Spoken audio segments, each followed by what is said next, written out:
pangestunipun kula menika namung ngeman dhateng asmanipun Putri Pancala inggih menika pun Waradrupadi. Ngeman dhateng putra Paduka. Ngeman ing atasipun Waradrupadi menika garwa Nalendra.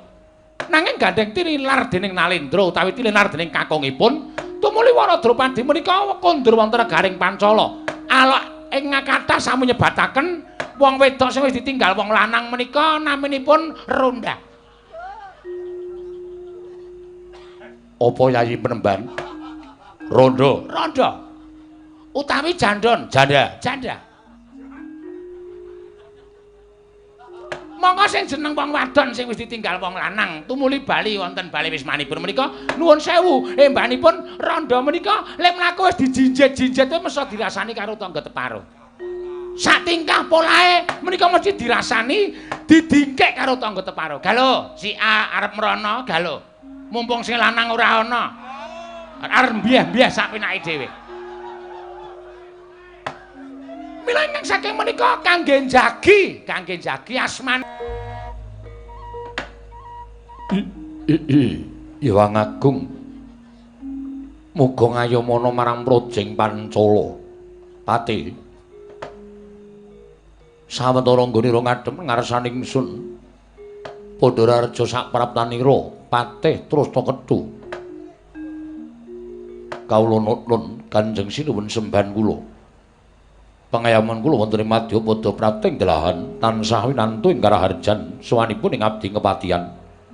Namung parenga kula ngaturaken sembah sumangga ping pangabektinipun ing abdi kepatihan kunjuk Sandhapada Paduka Gusti kula ingkang sinuwun ing Pancala. Ya, ingsun tampa karya bombong tias ingsun. Ora liwat pakaran ingkang utama tindakna selawase lan paran pawartane nggonira ingsun percaya minangka dadi batal wakil ingsun maranata tata rakiting negaring Pancala Pati. Menawi Paduka ndangu babagan negaring Pancala. Para kawula sami sayek saeka kapti akarya luhuring nusa bangsa duwe negari ing Pancala junjung drajating kanalendran miwah medhaipun para abdi prajurit boten kendhat anggenipun sami gegladhen ulah kridaning aprang. Sawan-juwanji praja Paduka katemping marang muka boten badhe anggepok punca Paduka Gusti kula ingkang sinuwun. Ya abdi kepatihan remuk kasawurna putung sumangga kabandhemna diwaji sembahan kula. Ya patih akarya bombong penggali ingsun lan prayogakna nggira ngadhep sampun boten kirang prayogi pisawanipun ing abdi kepatihan. Anak anungane ndita bocah mursid isa mikul dur mendem jero karo wong tuwa aja mung kandhek ning pangucap nanging kababaru dadi pakarti. Terus jemena prayogana nggih ngadhep ngarsaning pun Rama nggih atmajaku terus jemena. Kawula nukun inggih. Rama Prabu sampun boten kirang prayogi pisawanipun ingkang putra pun Trusna jemena. Namung keparenga kula ngaturaken sembah sumangga ping pangabektinipun ingkang putra kunjuk Sandhapada Paduka Kanjeng Rama Prabu Pancala. Atmajaku wis ndak tampa akarya bombong penggaling pun Rama ora liwat pangestunipun Rama tampanana kula Trusna jemena. Kula pun dinggo jimat paripe ndayanana ing ngasantosan.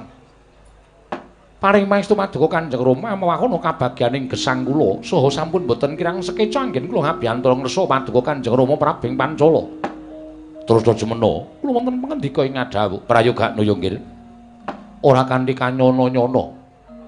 Dene negara ing Pancala dina samengko karawuhan para priyagung. Monggo barang tak wis padhake ora pangling iki sedulurku, kadangku Taruna tunggal guru. Ya kuwi Begawan Durna, ya Kumbayana ingkang rawuh ana ing negara ing Pancala. Bebarengan kelawan rawuh anak Prabu Tiyang Agung ing Mandura.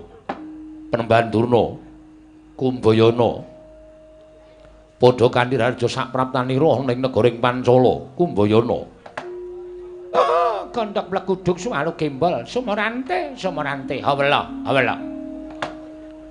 nun inggih Kaka Prabu ing Pancala tansah winaning kawidadan swanipun ingkang abdi pun Begawan Durna wonten negaring Pancala. Namung keparenga kula ngaturaken salam taklimipun ingkang rayeng Sokalima kunjung sanipun Kakang Prabu Pancala, Kakang Prabu Sucitra ing Cempala mriki, nggih. Wis ndak tampa karya bombong. penggalihku Kumbayana ora liwat pangestuku wae tampanana. Oh inggih kula pun dinggo jimat paripe dayanana ing ngasantosan prayogakna Begawan Durna. Sampun boten kirang prayogi pisawanipun ingkang rayi ing Sukalima Kakang Prabu Pancala. Anak Prabu Mandura katuran karaharjan rawuhipun wonten negaring Pancala nggih. Anak Prabu Mandura. Jagat wasisaning Bathara Wayaktura jagat. Nggih, Paman. Sampun boten kirang prayogi anggen kula ngabiyantara saha tansah piyanganing kawidadan sowanipun ingkang putra ing Mandura pun Baladewa. Mangya widodane skala sowan kula tebih saking Rubeda namung keparenga kula ngaturaken sembah sumengkeping pangabektinipun ingkang putra kunjung ngersanipun Paman Prabu Pancala. Kula tampi karya bombong raos rimanahipun ingkang bapa ing Pancala. Mboten langkung kasekecakno anggen jengandika lenggah anak Prabu ing Mandura. Paman Prabu Pancala sampun boten kirang prayogi pisawanipun ingkang putra ing Mandura dinten sakmangke menika. Nuwun sewu. Akarya kagiat raosing manahipun ingkang bapa ing Pancala nggih. Teka rawuhipun anak Prabu ing Mandura sesarengan kelawan kadang kula inggih menika pun Yayi Begawan Durna. Wonten wigatos menapa? Menapa nunggal karsa? Menapa wonten wigatos piyambak-piyambak? Tegesipun Yayi Durna anggenipun rawuh wonten ing negaring Pancala menika nggadahi paridamel piyambak dene paduka anak Prabu ing Mandura rawuh wonten negaring Pancala menika ugi nggadahi sedya ingkang badhe katuraken dhateng ingkang bapa ing Pancala. Menapa mekaten menapa nunggal karsa keparenga ingkang bapa nedya nganglungaken jangga nilingaken karna midhanget aturipun anak Prabu ing Mandura. Anak kula Tiyang Agung Baladewa. Jagat wasisaning Bathara Wayaktura jagat. Paman. Sewu-sewu kalepatanipun ingkang putra Tadah Wadana. Yektosipun sowanipun ingkang putra ing Mandura menika mboten kok nggadahi karsa ingkang badhe kula aturaken dhateng sanipun Paman Prabu Pancala menika babar pisan boten. Lakar kaleresan sabdanipun Paman Pancala bilih sowanipun ingkang putra ing Mandura menika nunggal karsa kelawan bapa Benemban Durna. Lho. Nunggal karsa kaliyan kadang kula pun Yayi Kumbayana. Mila kaleresan mekaten Paman. Lajeng wigatosipun menapa? Menawi dipun keparengaken ingkang Paman cumadong dawuh. Menapa badhe wonten pangandikan saking anak kula ing Astina, anak Prabu Duryudana. Babar pisan boten. Namung sejatosipun sowan kula menika nglarapaken dhateng bapa Benemban Durna. Ingkang sakawit nyuwun tulung dhateng ingkang putra ing Mandura supados dados saksi tama badhe aturipun Bapa Durna ingkang kunjung ngersanipun Paman Prabu ing Pancala. Kumbayana, kula wonten paring adhawuh, eneng apa Yayi? Teka sira Yayi Penemban Durna sajake ana wigati ingkang bakal sira aturake kelawan pun Kakang ing Pancala. Oh inggih. Sewu kalepatanipun ingkang rayi Tadah Wadana, Kakang Pancala. Yitosipun ingkang sepisan sowan kula menika namung badhe nyatakaken pekabaran ingkang sampun bineta mbok bakul sinambiwara pawarta binandunging karna ingkang sampun sumebar warata ngantos dumugi talinganipun ingkang rayi ing Sukalima. Babagan perkara apa? Menapa kepara saestu dinten sakmangke ingkang putra inggih menika pun Wara Drupadi garwa ing Ngamarta. Sawetawis nilar negaring Ngamarta tumunten wangsul utawi kondur wonten negaring Pancala. Kakang Prabu pawarta ing kados mekaten menika menapa para saestu menapa namung kandhek wonten ing pekabaran ingkang rayi ing Sukalima nyadong timbalanipun Kakang Prabu Drupada ing Pancala, Kakang Prabu Sucitra. Handrah ingkang puswita rum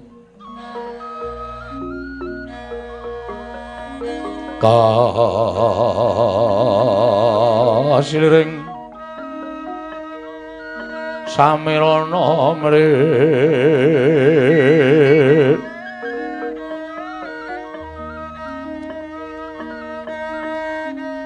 Om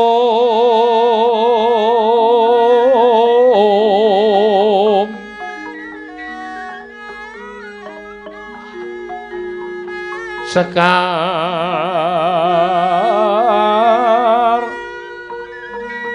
Gadung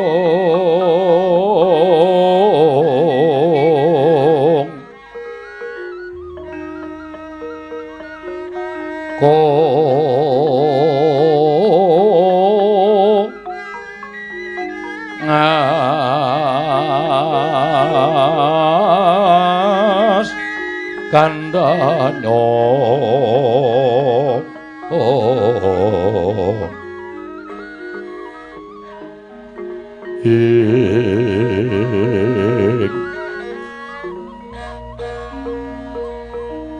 mawe raras renaning griya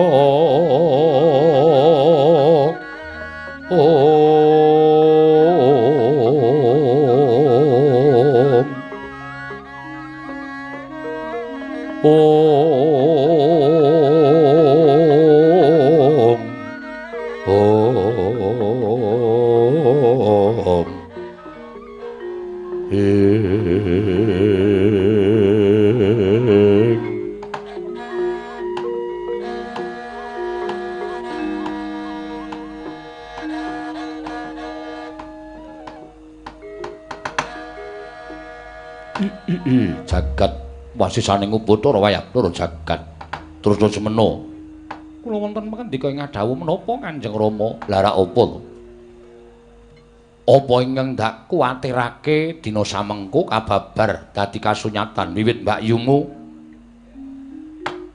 ninggal negara ing Amarta tumuli bali marang negara ing Pancala ing atase Mbak Yumu kuwi wis winengku dening kakung mongko kok bali marang wismane tegese wong wadon ingkang purik ana ing bali wismane utawa ning papan dununge kuwi bakal dadi rerasananing wong sak jagat tinemune dina samengko nyata pekabaran anakku Waradrupadi ngono wis bali marang Projeng Pancala nganti tekan talinganing ya kuwi Yayi Begawan Durna apa dene anak Prabu Tiyang Agung Mandura lan mbok menawa kabeh para kawula sak negara Ngastina wis padha mireng lan wis padha ngerti yen to Mbak Yumu purik ana ing negara ing Pancala bali ninggal negara Ngamarta inggih pomo dipomo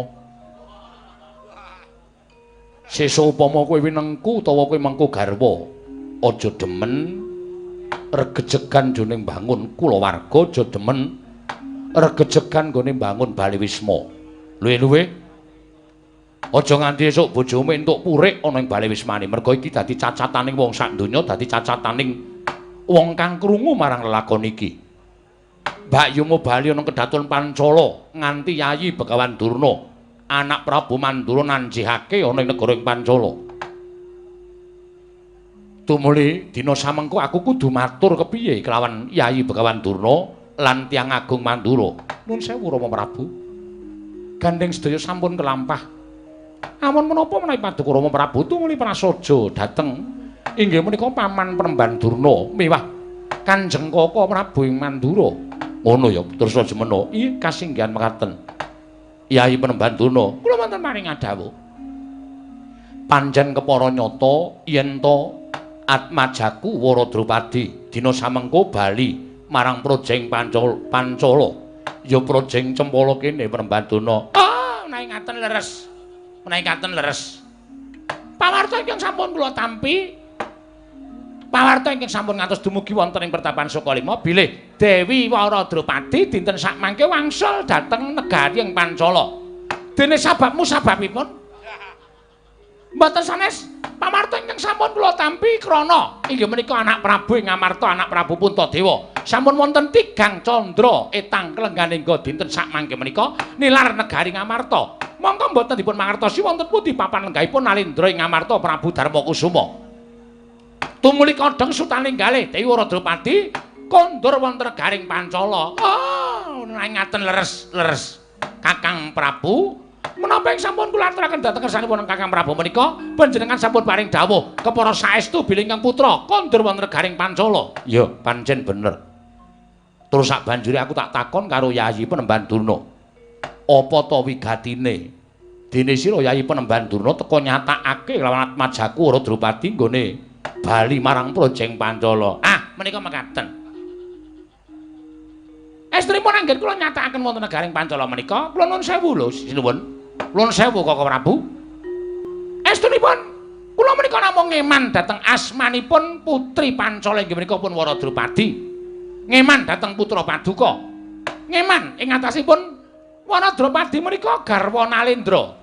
Nanging gandeng tinilar dening Nalendra utawi tinilar dening kakungipun, tumuli Wanadropadi menika kondur wonten negaring Pancala. Alok ing kathah sami nyebataken wong wedok sing wis ditinggal wong lanang menika naminipun Ronda.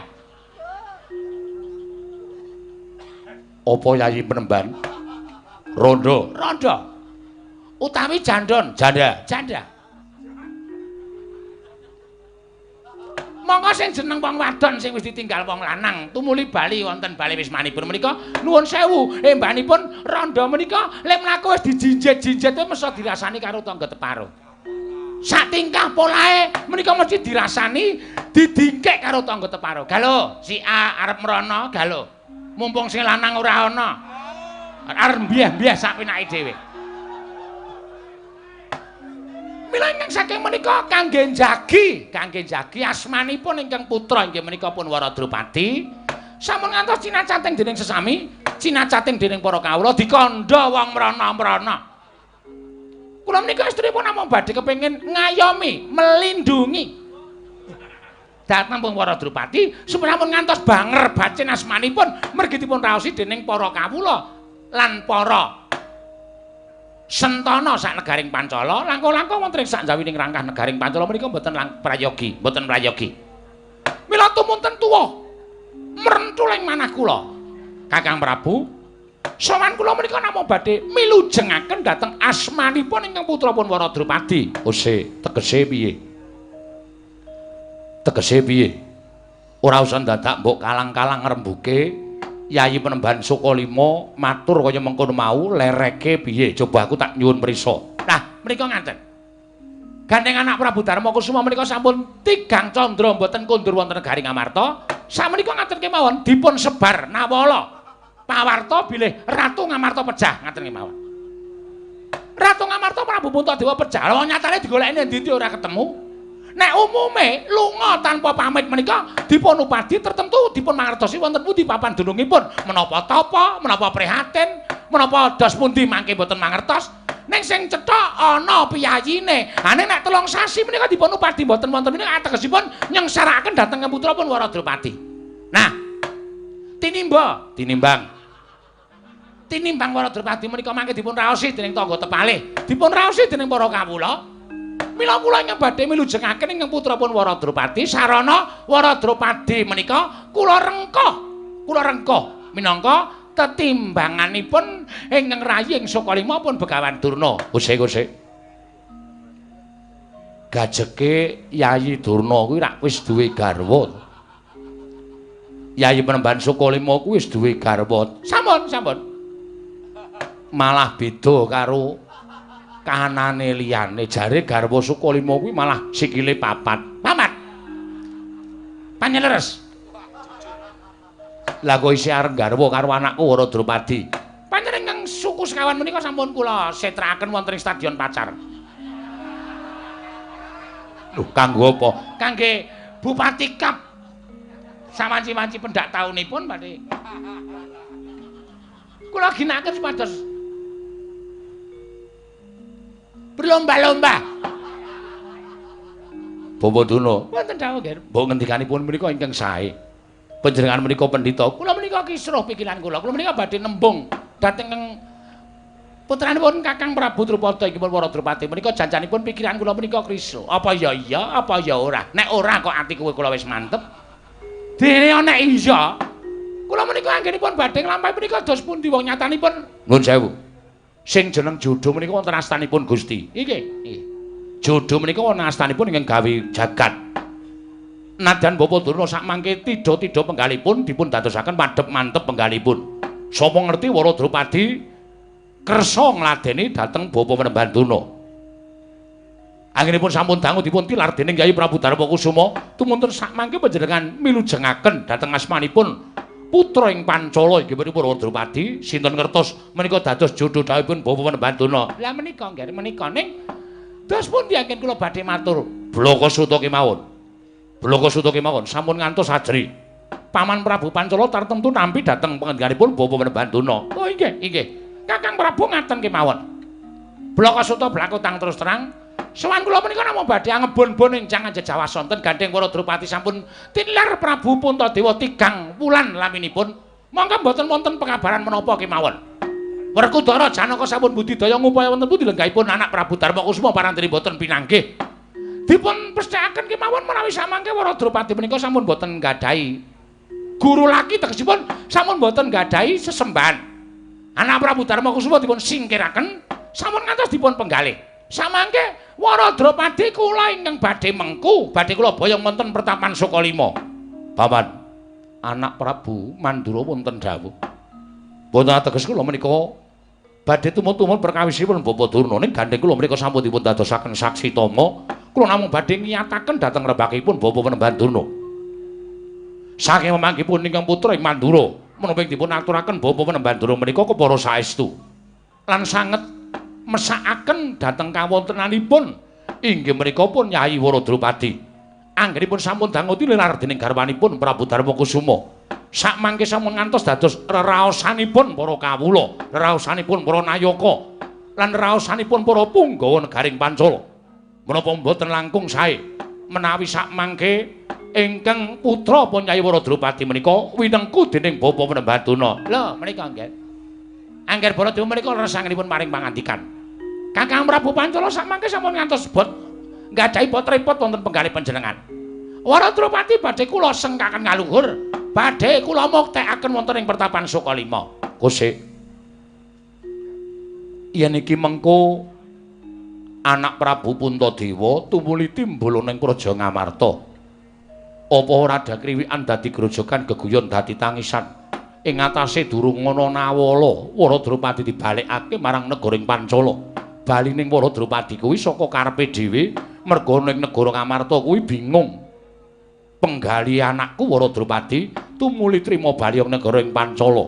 Lah yen nganti anak Prabu Puntadewa iki mengko kondur marang negara ing Ngamarta.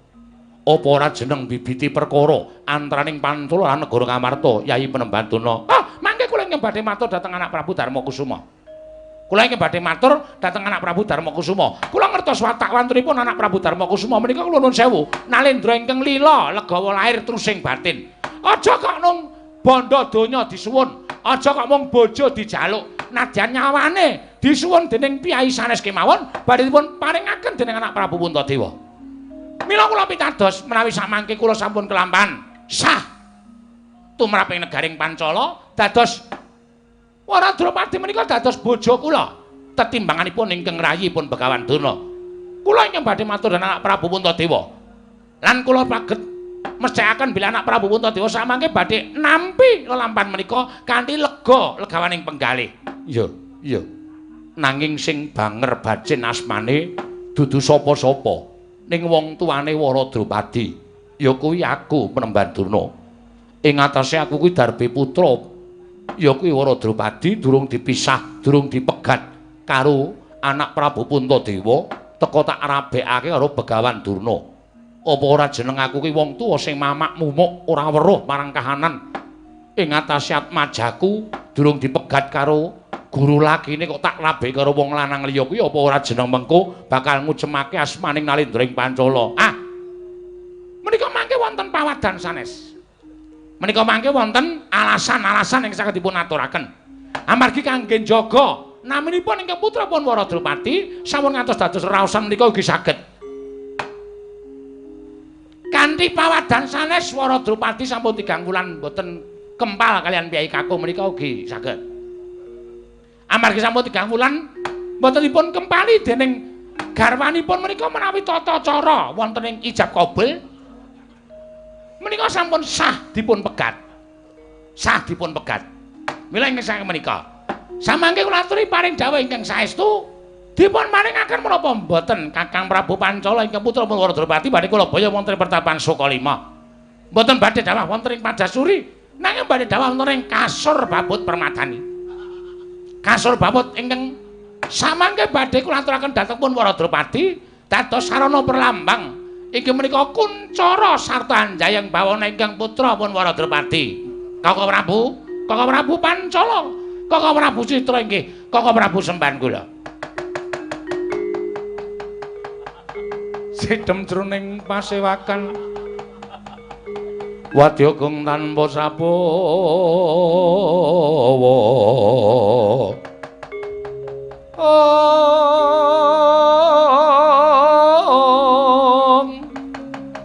Nalindra mbek marwa sing sang katriku mulung. Katriku mulung mangrembak ing wadya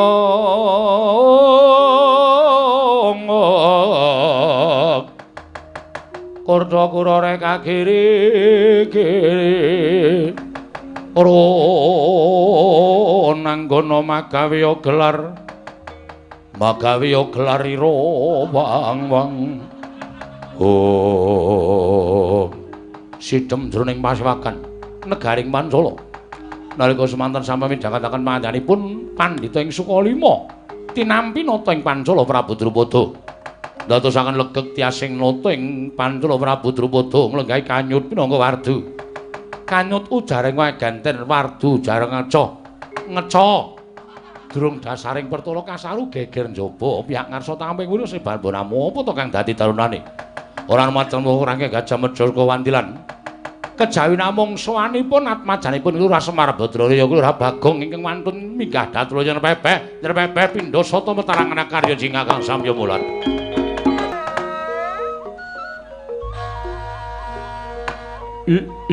Ladala jagat Dewa Bathara ya jagat pangestu ngoro terus semena kula wonten maring kadhawuh Rama capet-capet mergo arang-arang nggonku pinanggya kelawan Panakawan sing mripate jembar cangkeme ambane ora jamak iki anake Semar to ya inggih mekaten apa iki sing aran sapa menika ingkang nami Bagong Rama Weladalah lho rong lucu kok guyu iki mergo kaget aku bareng aku nampa ature anakku terus jemena yen sira kuwi Bagong bener bener Bagong nggih padha kanthi raja sapraptamu ning negara Pancala Nona amet pasang kaliman tabe tinebene ing ledune dumawing tawang-tawang. Lenepatna ing tulak manu sinuwun. Leres kula ingkang ngabdipun Bagong karana nggih mbok arang-arang pinanggih kalian sinuwun Prabu ing Pancala. Iya. Sinuwun Prabu Dubriksa Drupada. Drupada. Oh iya. Dubriksa iki buta e. Sinuwun Prabu Drupada keparang kula ngaturaken sembah semung keping pangabekti kula kunjuk. Iya tak tampa, pangestuku tampan ana. Kula pundhi nggo jimat paripe dayanana ing kasantosan sinuwun. Panakawan Bagong padha raja sapraptamu. Ndara sinten sampeyan? Aku Trasta Jumena. Wah, Mas Trasta. Trasta Jumena. Nggih, Mas Trasta ya Mas Jum.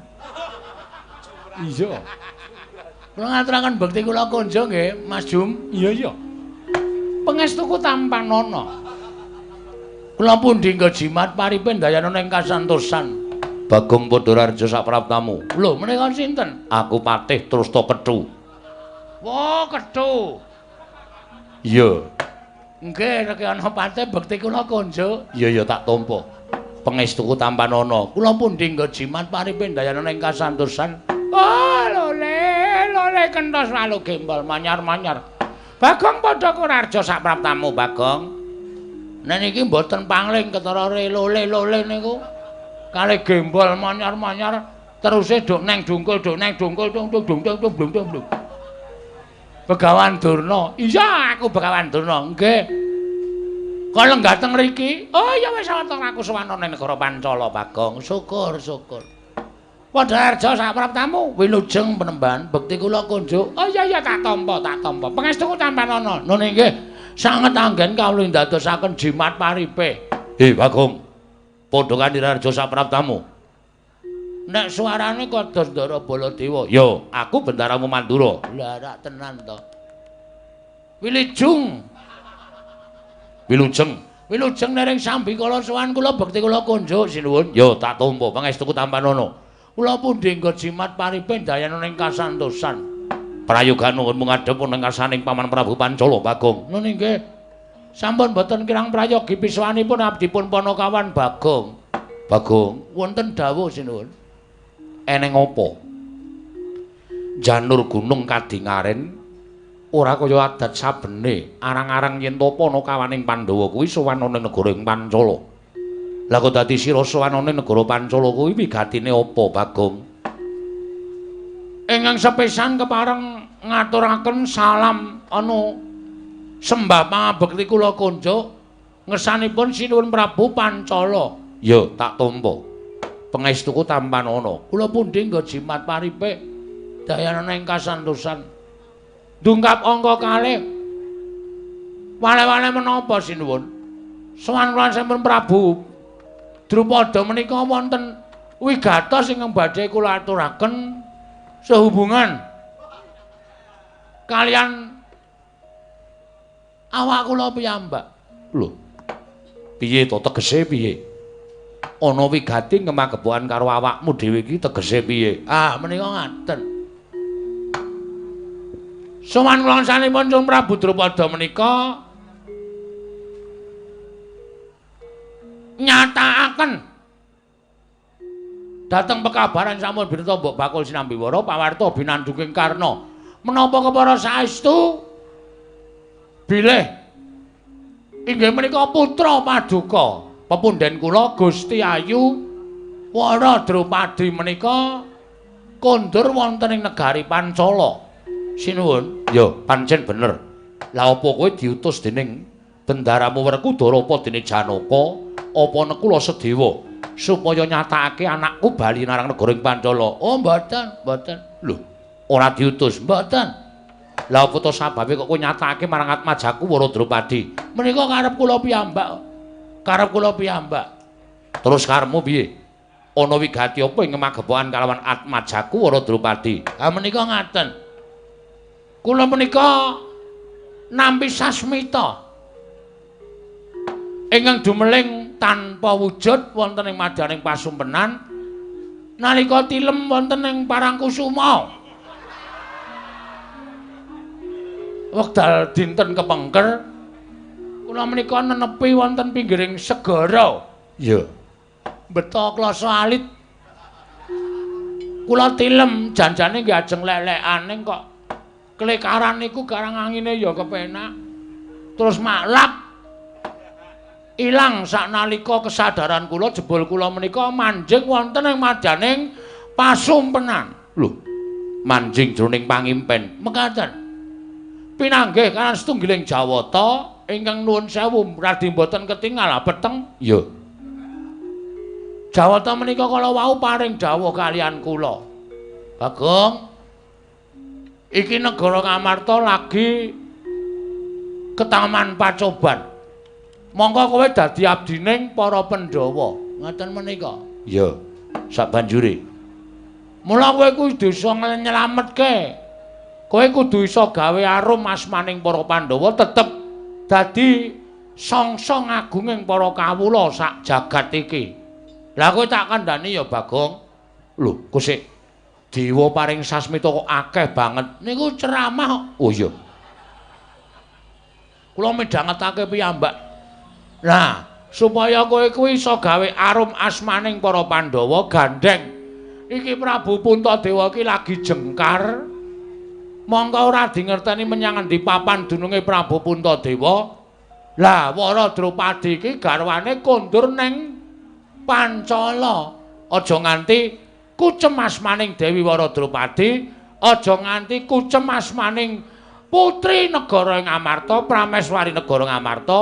Mula kowe sowan ning Pancala kanggo sawetara wektu kowe dadi sulihe Prabu Puntadewa. Ngaten menika. Lho. Kusik-kusik. Tegese dadi sulihe Sinuwun Puntadewa utawa anak Prabu Puntadewa iki tegese piye? Kula dhewe ya ora dong. Kula tumuli matur dewa wau. Nuwun sewu Bu Kulun. Kula dipun dadosaken sulih menika tegesipun kados pundi? Dewa wau niku paring dawuh ingkang dadosaken kula menika kagiat. Kaget. Inggih. ora ketang sawetara wektu kanggo nylametake asmaning Dewi Waradrupadi, kowe nang negara Pancala nglamar Waradrupadi peken bojo sementara waktu. Kusik to. Ngepek bojo kok ming sedhela iki piye? Kula niku kulina nganten niku. Lho, kulina ngono piye? Kula niku nek ngepek bojo niku mung dela-dela kok kula. Cocok mboten? Nek kira-kira ora patek cocok ya culke. Nek kira-kira cocok ya teruske. Ngene nganten biasa nganten. Mulai edan kuwi. Lah anakku kuwi dudu sing kanggo jajal-jajalan ki ora prayoga. Mboten jajal nika resmi. Dados ingkang putra menika mangke menawi purun dhaup kalih kula, mangke nek sinuwun Puntadewa sampun kondur, kula konduraken. Lho, lah upama baline setahun ngono nggih. Piye njuran? Lah, kula ya ngepek bojo gandeng saniki tindak niku wis 3 sasi ya 7 sasi menjadi hak milik saya. Lho. Kok kaya ngono lho. Niku wis biasa teng omah kula. Gareng niku nek lunga suwe niku bojone titipke kula.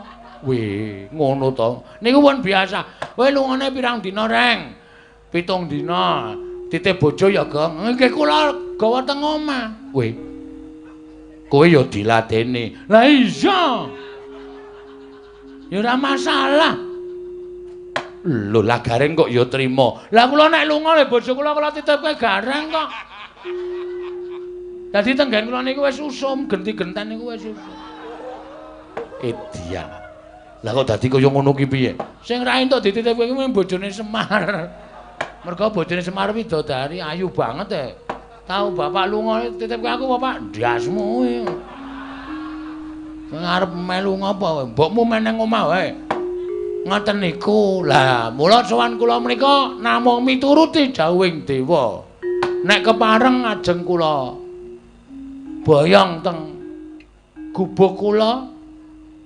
Nek mboten pareng nggih monggo mboten napa-napa. Ning nek mengke dewa nesu kalih sinuwun Prabu Pancala, kula mboten tanggung. Merga niki dawuhing dewa. Kusik. Dewa paring dawuh ki mestine ngandhakake dewane sapa? Sang Hyang Bambang sapa to ya? Sangertiku dewa ki ora ana sing jenenge Bambang. Sapa ya? Lali ya kula ning nyebutke jeneng kok pokoke dewane niku peteng dedet ketoke dewane niku ilmu hitam ketoke. Dewa kok nganggo ilmu hitam iki karepe piye? Lah ra ketoke. Ming suarane tok. Nek pokoke dewa, yakin sumpah kula mboten ngapusi. Niku dewa sing paring dawuh. Moli, Mila. Walik lho. Mila samangke kula nyadong dawuh. Dewi Waradrupadi dipun paringaken napa mboten? Nek mboten nggih mboten napa-napa. Nek dewa mangke duka, monggo anggenipun badhe nanggel. Nek diparingaken matur sembah nuwun. Jawipun kula cawisaken Betor. Betor iki apa, Pak? Betor niku becak bermotor. Niku sing lagi ngetren pun mboten digenjot melih. Pun wonten mesine. Waradrupadi kula tumpakke Betor, kula mlayu teng burine. Lah kowe engko tekan ngomah mati. Oh iya, Dik. Nggih paling mboten kula numpak jejer kalih ingkang putra Waradrupadi. Bagong, wonten dawuh, Kusik.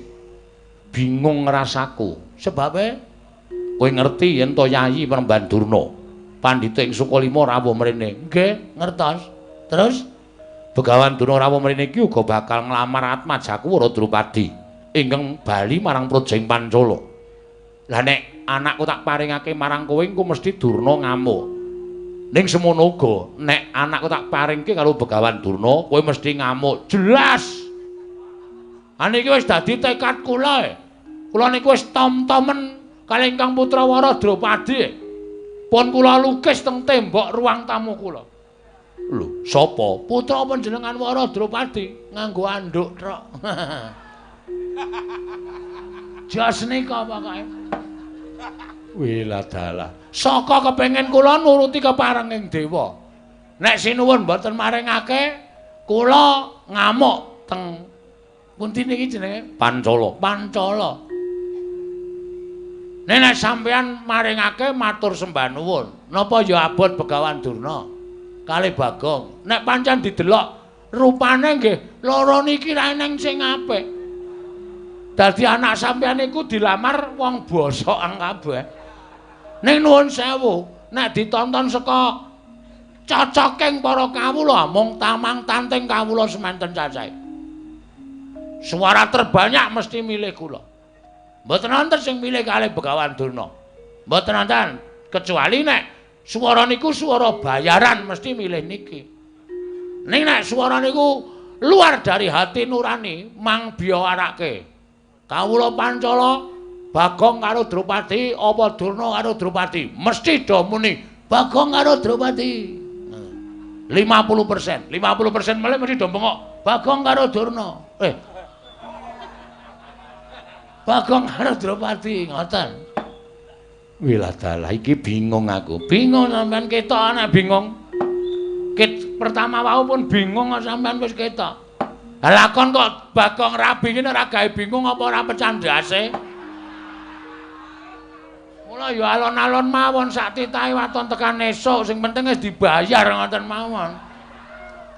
Iya, kulane gumun suwe-suwe kok nduk njaluk lakon kok waton sak kepenake dhewe. Suwe-suwe iso lho, Bagong supit ngono iso. Niki wit pertamane kula wis mikir terus e. Piye iki gek mengko lakone piye? Mongko wis diweling, lumayang bebas mawon rasa pakem-pakeman sing penting Bagong rabi. Tak takoni rabi lho sapa? Ha monggo. Lah napa ora pecandhase niki? Niki dibayar ning iso setruk kula sesuk. Ya sing ati-ati. Ngati-ati piye mikir ket sore ngati-ati. Niki niku nek ora tak ganjel bokonge kula geblak ket wau-wau lho. Sebabe panggunge miring. Panggunge miring medhun iki iso mriko tenan.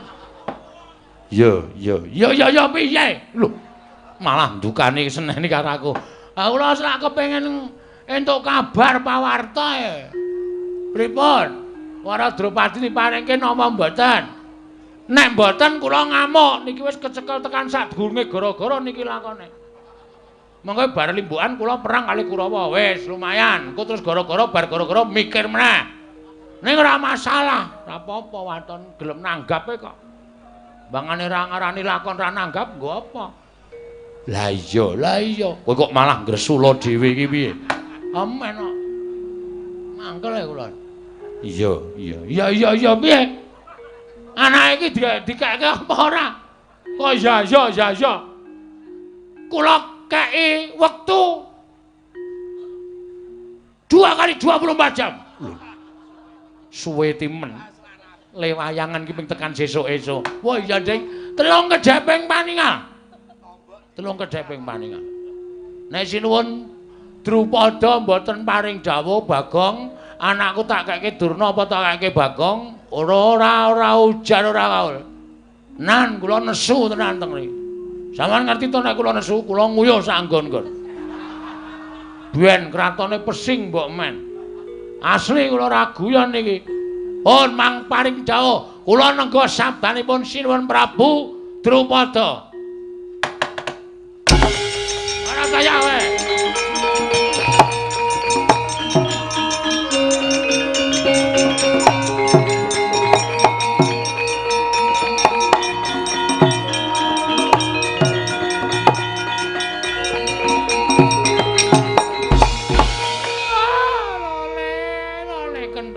Gembol manyar-manyar duk neng dungkul wana Tatyala salah sati wana. Lah kok dadi Bagong ucape kaya ngono karo Begawan Durna. Kowe wani sekecap padha sekecap karo nata ing Pancala Prabu Drupada. Oh, anggep apa ing atase kowe derajate gedibal 17 wong arek nyala mripat. Ing atase kowe mung batur kok nglamar karo putra ratu kowe ora ngilo karo githokmu, ora ngilo karo kahananmu kowe Bagong. Sik. Omong kok waton mecocot. Mbah, kowe ngerti tresna ora? Kowe ngerti wong tresna ora? Jodoh iki ora perkara rupa. Ana tembangan gegarane wong akrami dudu bondo dudu rupa nanging ati pawitane luput pisan kena pisan. Luput pisan dipreksake. Dudu bondo dudu rupa mung ati pawitane. Mula wong arep rabi iki ukurane ora bondo ora rupa. Arep ndhe bondo akeh. Nek ora dikeparengake karo sing gawe urip dadi jodhone ora bakal iso kelakon. Arep rupane bagus, nek ora dijodohi karo sing gawe urip ora bakal kelakon. Ning nuwun sewu, arep rupane meng kaya ngene nek jodoh karo sing gawe urip kuwi 1000 dalane. Camkan itu. Ora sampe nae dhewe kowe. Oke, wong sing lanang elek, sing wedok ayu oke.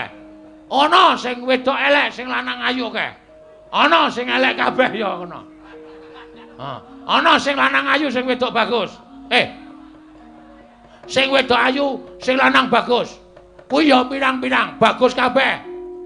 Wedoke ayu kabeh ya pirang-pirang. Mula aja sok ngembe karo wong sing kedunungan katresnan. Terus saniki tak wale, sampeyan iku wong tuwa, wis duwe bojo, ha ta? Ora. Monggo bojo sampeyan lain daripada yang lain. Ora apa-apa ana bojo kok keleke papat. Nek ora bojone Begawan Durna tangel lamun. Oh, lah kok dadi kowe kok ngece karo Bagong. Sing duwe hak sawutuhe, sing duwe apa jenenge? Purbawasesa sawutuhe iki Sinuwun Prabu Drupada, dudu sampeyan. Sampeyan karo iki padha-padha wong lamar. Ngenteni sabdaning Sinuwun Prabu Drupada. Diparingke apa ora nek diparingke matur sembah nuwun dene ora ya wis ora apa-apa. Ora usah dadak kowe ngunek-unekke aku. Nek kowe arep ngunek-unekke kowe terus arep ngopo? Terus arep ngopo aku tak takon, ngejak gelut. Bagong ora wedi. Bagong ki wonge ora tau wedi. Aku wedine ki nek ora ana wong liwet. Aku gila tenan. Nek nameng karo wong kaya kowe iki, aku ki ora wedi nang di papan Bagong wis kulino unek-unekke Durna, ha to? Mula sampeyan ajeng napa saiki? Sampeyan ajeng napa? Kula tak takon. Lho, kowe wani karo Begawan Durna? Weh, lah biyen wani saiki wani ora tau aku ana wedine karo Durna. Yen ngono ngene, tak gawe sayembara. Oke, ora masalah. Gandeng aku karo kowe padha-padha ngalape lawan para Drupadi. Sapa sing iso? Kowe karo aku andon pupuh, tegese Bandayuda. Oke. Bagong aja sembrono Durna iki kekuatane ngedap-edapi. Sampeyan ora usah ngelekke. Sampeyan ratu ora ndek keputusan. Nganti kedadian kaya ngene iki mergo sampeyan ora paring pangandikan. Drupadi tak keke iki, tak keke kae. Ngono rampung, ora dadi geger.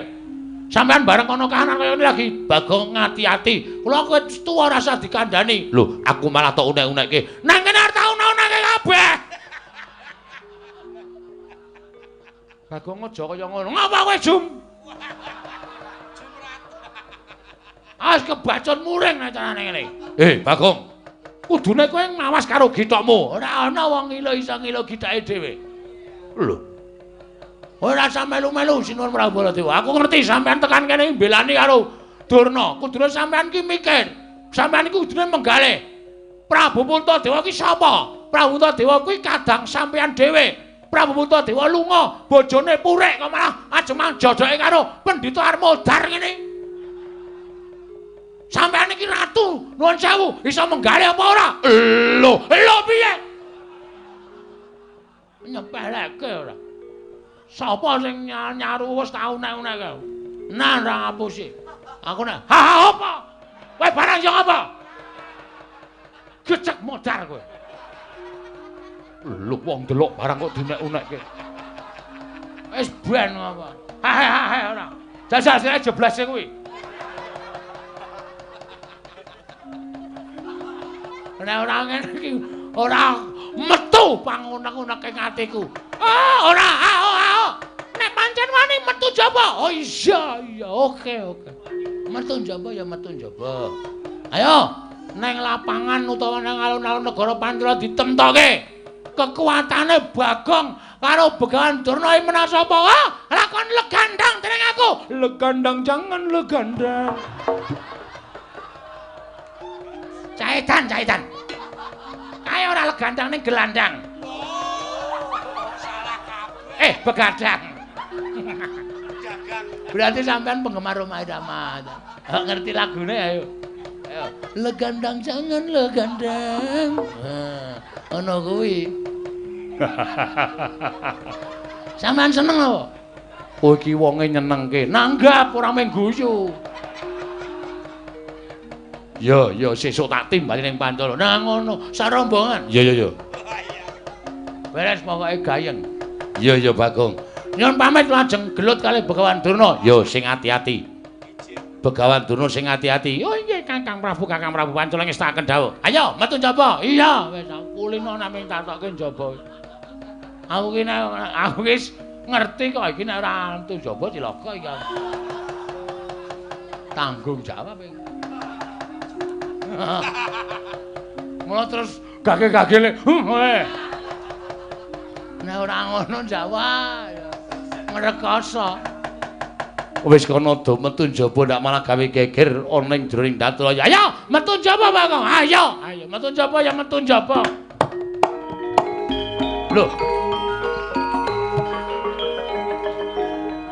Hop sik. Wong arep perang kok kaya uyon-uyon ta iki. Aku ra melu dodok kamu to, wah jan keparat tenan iki. Baleni ayo tantang-tantangan baleni. Oh iya. Yen ngono kowe uga ngarepake Waradrawati pancen kepara nyata. Tak gawe sayembara Bagong. Apa sayembaramu? Sapa sing cilik iso gedheke, gedhe iso nyilikke? Aku iso. Aku cilik iso tak gedhekke, yakin. Nan kuwi. Sapa sing cilik gedhe iso ngungkuli kadhetane Begawan Durna? Wenang boyong Waradrawati. Nek kowe kalah kowe bali. Waradrawati diboyongane Begawan Durna. Ayo, metu njaba legane ati. Lanjut part 2. Jangan lupa subscribe.